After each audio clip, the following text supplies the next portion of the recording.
everyone and welcome back. In today's video I'm going to be doing a mixed media art tutorial and I'm going to be working on a page in my art journal, and we're going to be using inks today. We're going to be using watercolour markers, alcohol based markers, we're going to be using some paint pens, some gelatos, some collage elements. We're going to be having lots of fun, and I'm going to walk you through how I made this page in my art journal. Now before I get into the tutorial part, there are just a couple of things I want to mention as I'm just cutting out these collage elements. The first thing is that I'm using a prompt list as inspiration, as a starting point for today's page, and I'm using the Mission Inspiration January prompt list from the Mission Inspiration Facebook group, and I'll leave a link to the Facebook group in the description box below, because if you're into mixed media or art journaling and you haven't looked at this group, then I think you'll really like it. They have prompts every month, they're very fun, there are lots of great inspiration in that group, so I'll leave a link to that in the description box. And the other thing I want to mention is that all the collage elements that I'm using today, so these strips and the digital stamps that I'll be using later on, are all available in my Etsy shop, and there's a link to that in the description box below as well if you want to check out the products in more detail. And the other thing is that I'll leave a list of all the supplies that I've used in today's video in the description box below, so you can check it out. And if you have any questions about individual the names of anything or the colours, the numbers of any of the colours that I'm using, I'll try and remember everything and put it in the description box below.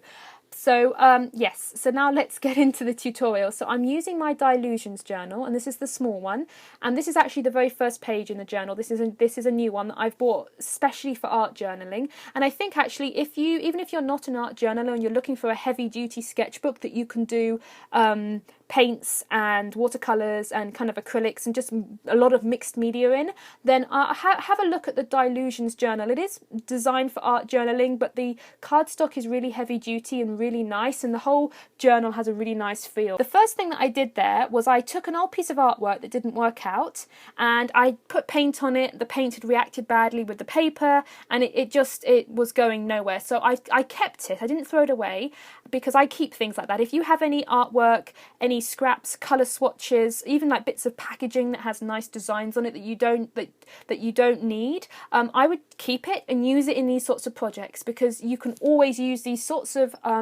discarded old artwork to build up these kind of background panels. So I cut that piece of artwork up into little squares, glued it into the background, and then I've taken some acrylic gesso and I've just gone over the background with a fan brush and just brushed gently in order to just tone down the background and to push the colours back, because gesso it's not opaque. And so you can spread it over your background, you can spread it over things to kind of tone it down without covering up the colours completely. So I really like using gesso for doing that, and it's a very common supply in the kind of the art journaling world. So now I'm taking a text stamp, and this is just a script stamp from Kaiser, and it's one of my favourite stamps. I don't have many stamps, I think I've only got 3 or 4, but this is one that I use an awful lot because it's really generic and you can use it on pretty much anything, and it adds a really nice vintage touch. So I just stamped that all over the page with some coffee Ranger Archival ink, which is waterproof, and now I'm adding the collage strips. And I designed these strips so that you could use them you could use them in any way you want, but if you want a thick strip of something like on a card or on a page, you can use it as is. But I decided that on my page, because I'm working on a small journal, the strips would be too big if I left it as is. So I cut them in half and then cut them in half lengthwise. And the designs are meant so that you can easily cut them in any way that you want. And I think they work really well, and I am trying to stick to the colour scheme that was suggested by the prompt list, and the colour scheme was aqua blue, olive green, and a kind of a blush pink.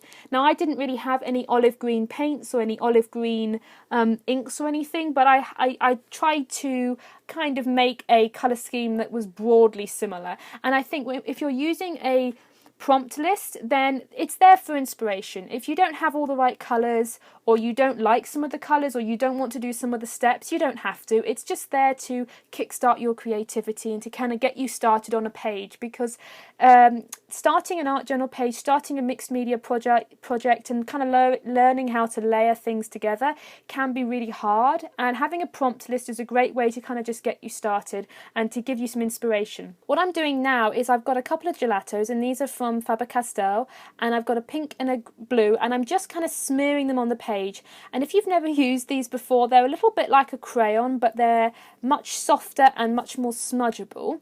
And actually they look like little lipsticks in a way, and I really like using them because I can apply them to a page, I can smudge them out, and they give me this lovely soft effect of colour, and I really love that effect of colour in the background. And now I'm using a distress inks. This is one of the Oxide inks, and I'm just using that to kind of cover up that yellow because I didn't like the yellow when I added it in.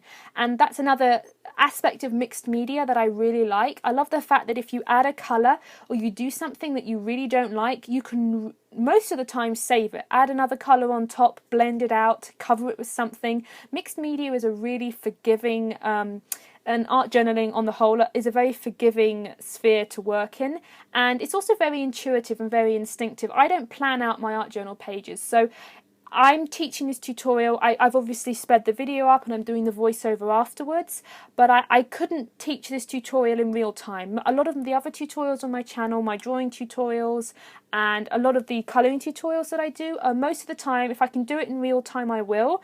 But with this, it would be impossible because normally when I start an art journal page, I have no idea where it's going to go. I just add things, normally I bring out a few supplies or a few colours that I'd like to use, but it's really intuitive. So this is the best way I can kind of teach how to do these mixed media pages. So I'm just adding some elements, drawing through a stencil. I don't have many stencils. I don't use stamps and stencils that much, but with this project, it was one of the prompts to draw through a stencil. So I just took a black pencil and drew through that circle stencil to add a little bit of extra contrast. And you could, of course, go ahead and just use the black pencil and draw in those little half circles anyway. You don't need the stencil for that, but it was on the prompt list, and I was kind of trying to keep to the prompt list for this project. So now I'm going to be working on the focal elements, and the way that I approach doing mixed media layouts, whether they're in my art journal or just doing a piece of paper or a project that requires different layers, is that I do the background as one separate layer, and then I do the focal images separately, and then I cut them out and glue them on top. And that's because often with the backgrounds I like to use inks, I like to use a wet media, dry media. I like to get very messy. And with the focal images, I like to use my markers, and you don't want to put Copic markers or alcohol-based markers anywhere near inks or anywhere near pencils or gelatos, anything. It will completely ruin the nibs. So if you're going to be using Copic markers or alcohol-based markers, you want to do things separately and then layer them up. And also, I really love the dimensional look that you get when you glue things on top of, when you glue the focal images on top of your background. So this girl digital stamp, this is one of my new releases from the Creative Collage collection that I released a couple of weeks ago. So here I'm using my water-based markers to colour in the girl, and it's very simple. I'm just laying down some colour, laying down the colouring where the shadows would be, and drawing the colour out into the highlights. And if you're looking for a colouring medium that's really quick, water-based markers are the quickest way of colouring an image that I've ever tried. I've done alcohol-based markers, and that's what I use normally, and I'll be using them in a moment. But if you want to create something that has instant shadow and instant dimension, but you also don't want to spend a lot of time layering, water-based markers honestly are the best bet. They are so quick to use. So what I decided to use for this page is to use the girl, and I also thought I'd use a few of these butterflies. Now these elements are from different stamp sets, and as I said, there's a link in the description box, but basically they're from the butterfly stamp set and the girls stamp set, and I'm trying to bring in the colours that were suggested for this month's theme, because I really liked the aqua blue, the olive green and the pink colour for the suggested colour palette, and using suggested colour palettes I really love doing because I really like to experiment with some colours that I wouldn't normally put together. So I really like to always use the suggested colour palettes. You don't have to. If you don't like them, then you don't have to use them. As I said, this, you know, the mission inspiration prompt list is just to get you started. You don't have to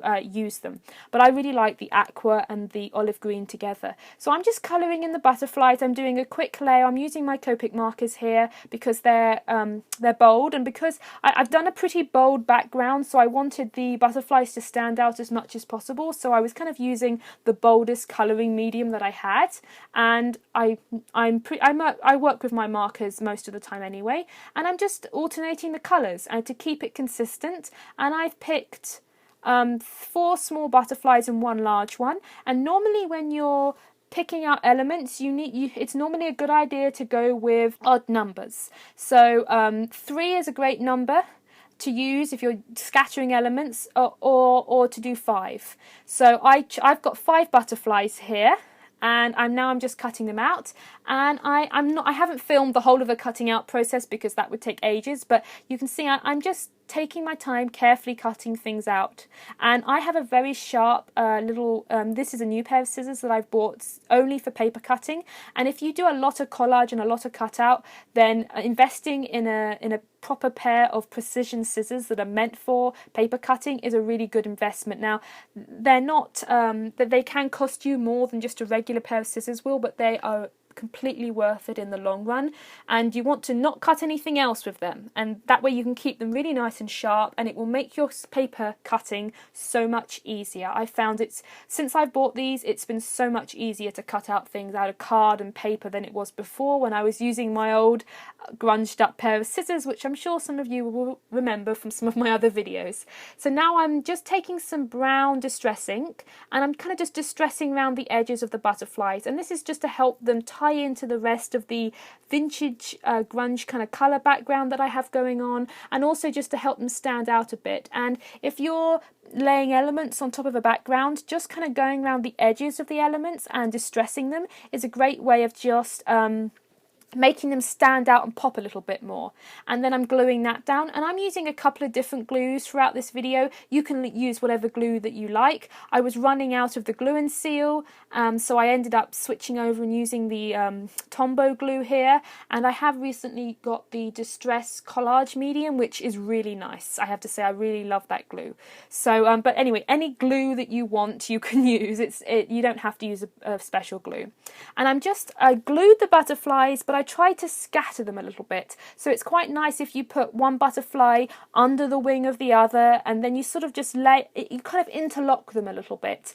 And that way it makes a nice little arrangement. So now I'm taking another of my few stamps that I have, but this is one of the ones that I use a lot, and I'm taking 2 different colours of distress inks. I'm using a teal and a pink, and I'm just kind of scattering the stamping across the book. Now, because I'm working in a book, I'm not going to get a clear stamping, but because I'm going through a textured background, I don't need a clear impression. So I'm just kind of letting it fall where it may, and just kind of creating a bit of extra dimension and texture.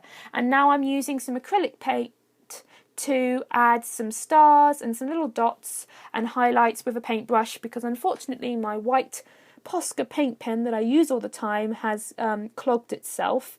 And if anybody knows of a way to unclog a Posca paint pen, please let me know. If not, I'm going to have to buy a new one. And so that's why I'm using the acrylic paint instead of the Posca paint pen here. The little white dots are entirely optional. Some people like them, some people don't. I find that they really help to bring the project to life a little bit more, and I really like using them, so I use them. But if you don't like using them, you can just kind of skip this part. And from this point onwards, I'm just kind of looking at the page and I'm thinking, can I add any more? Do I need to do any shadows? Can I add a little bit more gesso in places to tone some stuff down? Is it a bit bright? But then there's a point where it's finished, and sometimes you can be at that that place where you're fiddling around with things for a long time, and normally I just say, look, I think you just got to say it's done. There's a point where it's done, and you could keep on adding things forever, but I got to a point where I felt like there was nothing more I could add and nothing more I could do without ruining anything. So I just added the quote, and I used a quote from Walt Disney, which was keep moving forward. And this quote, if you've ever seen Meet the Robinsons, which is one of my favourite Disney movies, that quote is all over that movie, literally in big flashing lights. So I put that on that page, and I felt like it was a really nice quote for the first page of the art journal. And as it's the first art journal page that I've done this year, it really made sense. And I've just used some stickers because my handwriting is appalling, and I can't possibly handwrite anything on camera. It's really appalling. So anyway, that's the art journal page. I really hope you enjoyed this tutorial. I want to do some more mixed media tutorials coming up. If you have any feedback or suggestions, make sure you leave them in the comments below. I hope you have a wonderful week, and I will see you next time.